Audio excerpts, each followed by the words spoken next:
మనమొకసారి ఆ దృశ్యాన్ని ఊహించుకుందాం. ఒక పెద్ద పురాతన వృక్షం కింద ఆచార్య చాణక్యుడు కూర్చుని ఉన్నారు. ఆయన పక్కన తన ప్రియ శిష్యుడు చంద్రగుప్తుడు. అవును, కాబోయే చక్రవర్తి. ఆయనకు చాణక్యుడు రాజనీతి పాఠాలు చెప్తున్నారు. ఆ రోజు పాఠం మాత్రం కాస్త భిన్నమైనది. యుద్ధ వ్యూహాల గురించో శత్రువుల రహస్యాల గురించో కాదు. అంతకంటే చాలా ముఖ్యమైనది. ఒక వ్యక్తి తన గౌరవాన్ని, తన నైతిక బలాన్ని కాపాడుకోవాలంటే అసలు ఏ ఏ ప్రదేశాలకు దూరంగా ఉండాలి అనే దాని గురించి. ఈరోజు మన చర్చలో వేల సంవత్సరాల క్రితం చాణక్యుడు చెప్పిన ఈ 7 ప్రదేశాల వెనుక ఉన్న లోతైన మనస్తత్వశాస్త్రాన్ని అర్థం చేసుకునే ప్రయత్నం చేద్దాం. ఖచ్చితంగా. అవి కేవలం భౌతిక స్థలాలేనా, లేక మనల్ని బలహీనపరిచే ఆలోచనా విధానాలా? సరిగ్గా అడిగారు. ఇక్కడ మనం గుర్తుంచుకోవాల్సిన విషయం ఒకటుంది. ఏమిటది? ఈ బోధనలు కేవలం చంద్రగుప్తుడు లాంటి రాజుల కోసమే కాదు, అందరికీ వర్తిస్తాయంటారా? ప్రతి ఒక్కరికి. ఒక నాయకుడుగా, ఒక ఉద్యోగిగా, చివరికి ఒక కుటుంబ సభ్యుడుగా కూడా ప్రమాదాన్ని ముందే పసిగట్టడమే అసలైన తెలివిగదా. నిజమే.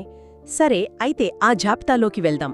చాణక్యుడు అన్నింటికంటే ముందు గౌరవం గురించెందుకు మాట్లాడాడు? నీకు గౌరవం లేని చోటికి వెళ్లవద్దు అని మొదలుపెట్టారు. ఎందుకంటే చూడండి, చాణక్యుడి దృష్టిలో గౌరవమంటే అదొక ఫీలింగ్ మాత్రమే కాదు. ఓకే. అదొక శక్తి, ఆత్మబలం లాంటిది. ఆత్మబలం. అవును. ఆయన ఏమంటారంటే, అవమానం జరిగే ప్రదేశానికి వెళ్లడమంటే అది మృత్యువును ఆహ్వానించినట్టే. మృత్యుతో సమానమా? అది కొంచెం పెద్ద పదమే కదా. వినడానికి అలా అనిపించినా దాని వెనుక లోతైన అర్థముంది. అవమానమనేది ఒక వ్యక్తి ఆత్మవిశ్వాసాన్ని లోపల నుంచి తొలుస్తూ ఉంటుంది. వాళ్ల నిర్ణయాలు తీసుకునే సామర్థ్యాన్ని దెబ్బతీస్తుంది. అవును.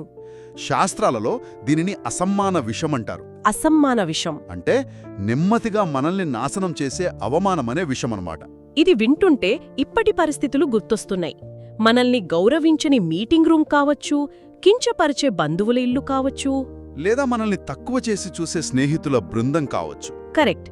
అలాంటి చోట ఎక్కువసేపు గడిపితే మనకు తెలియకుండానే మనమీద మనకే నమ్మకం పోతుంది కదా. నిజం. ముఖ్యంగా ఒక నాయకుడికి ఇది మరింత ప్రమాదకరం. రాజు అవమానించబడితే అతని అనుచరులు అతని బలహీనుడుగా చూస్తారు. దాంతో అతని అధికారం బలహీనపడుతుంది. సరిగ్గా అదే. అందుకే చాణక్యుడు చెప్పిందేంటంటే, ఒక చోటికి వెళ్లే ముందు అక్కడ మనకు గౌరవం దక్కుతుందా లేదా అని అంచనా వేయాలి. గౌరవం అనేది మనల్ని కాపాడే కవచం లాంటిది అయితే, చాణక్యుడు చెప్పిన రెండవ ప్రదేశం మన అంతర్గత బలాన్ని నాశనం చేసేది. అదే వేశ్యాగృహం. అవును. ఇది నైతికంగా తప్పు అని అందరికీ తెలుసు. కాని చాణక్యుడు దీన్ని ఒక వ్యూహాత్మక తప్పిదంగా ఎందుకు చూశారు? విశ్లేషణలోని లోతు మనకు అర్థమవుతుంది. ఆయన దీన్ని కేవలం నైతికతతో ముడిపెట్టలేదు. మరి దేనితో? ఆత్మబలం కోల్పోవటంతో ముడిపెట్టారు.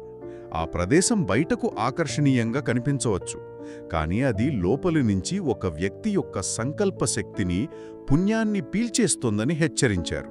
ఓ, కానం కంటే పెద్ద రోగం లేదు అనేది ఆయన సూత్రం. అంటే తన కోరికలకు బానిసైనవాడు ఎప్పటికీ గొప్ప నాయకుడు కాలేడు. కరెక్ట్. అలాగా. ఋగ్వేదంలో కూడా చెప్పినట్లుగా మనిషి యొక్క అసలైన బలం అతని ఇంద్రియ నిగ్రహంలో, అంటే సెల్ఫ్ కంట్రోల్లో ఉంటుంది. ఓకే. వేశ్యాగృహం ఆ నిగ్రహాన్ని పూర్తిగా నాశనం చేసే కేంద్రం. అక్కడ ప్రేమ ఉండదు, కేవలం వ్యాపారం ఉంటుంది. అది ఒక వ్యక్తిని మోహమనే వలలో బంధిస్తుంది, లక్ష్యాలను దెబ్బతీస్తుంది. అవును.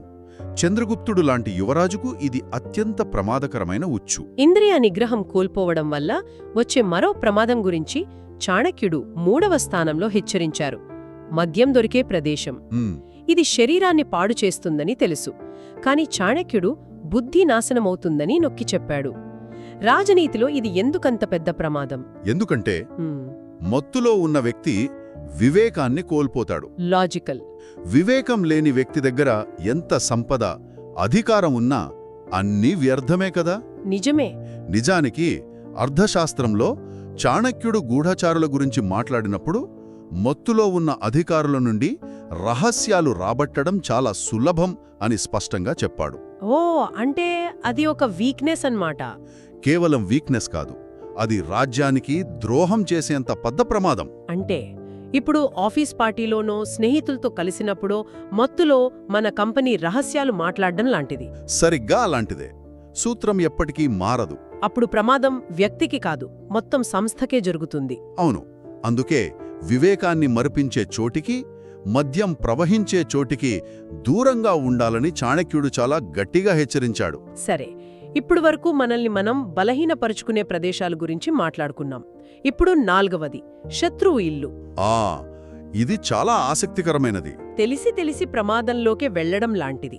శత్రువు మర్యాదగా భోజనానికి పిలిచినా వెళ్ళొద్దని చాణక్యుడంటాడు. ఆ ఆతిథ్యం వెనుక ఉన్న ప్రమాదాన్ని ఒక వల అని ఎందుకు పోల్చారు? ఎందుకంటే శత్రువు యొక్క తీయని మాటలు, ఆడంబరమైన ఆతిథ్యం అదంతా ఒక భ్రమ, ఒక నటన. అవును, వారి నవ్వులో మోసం, ప్రతి అడుగులోనూ వెన్నుపోటు పొడిచే కత్తి వేలాడుతూ ఉంటుందని చాణక్యుడు వర్ణించాడు. ఆ వాతావరణం మనస్సులో ద్వేషం, కోపం, ప్రతీకారం లాంటి బీజాలు నాటుతుంది. మన మానసిక ప్రశాంతతను దొంగిలిస్తుంది. సరిగ్గా అందుకే శాస్త్రాలలో శత్రువు సాంగత్యాన్ని ఆత్మఘాతం అంటే సెల్ఫ్ డిస్ట్రక్షన్తో పోల్చారు. అయితే ఇందులో ఒక ప్రాక్టికల్ సమస్య ఉంది కదా. చెప్పండి. రాజనీతిలో గాని వ్యాపారంలో గాని శత్రువులతో, ప్రత్యర్థులతో చర్చలు జరపాల్సి వస్తుంది. అవును, వస్తుంది. సంధి చేసుకోవడానికి వెళ్లాల్సి ఉంటుంది. మరి అలాంటప్పుడు ఈ సూత్రాన్ని ఎలా పాటించాలి? చాలా మంచి ప్రశ్న. చాణక్యుడు ఉద్దేశం శత్రువుతో సంబంధాలు తెంచుకోమని కాదు, వెళ్లాల్సి వస్తే పూర్తి స్పృహతో, అప్రమత్తతతో వెళ్లాలని. అంటే జాగ్రత్తగా ఉండాలని. చాలా జాగ్రత్తగా. వారి ఆతిథ్యాన్ని స్వీకరిస్తూనే అది ఒక నాటకమని గుర్తుంచుకోవాలి. వారి మాటల్లోని మాయను గ్రహించాలి. ఒక్క క్షణం అజాగ్రత్తగా ఉన్నా ప్రమాదమే. అవును, ఆహారంలో విషముండొచ్చు, పొగడ్తల వెనక కుట్ర ఉండొచ్చు.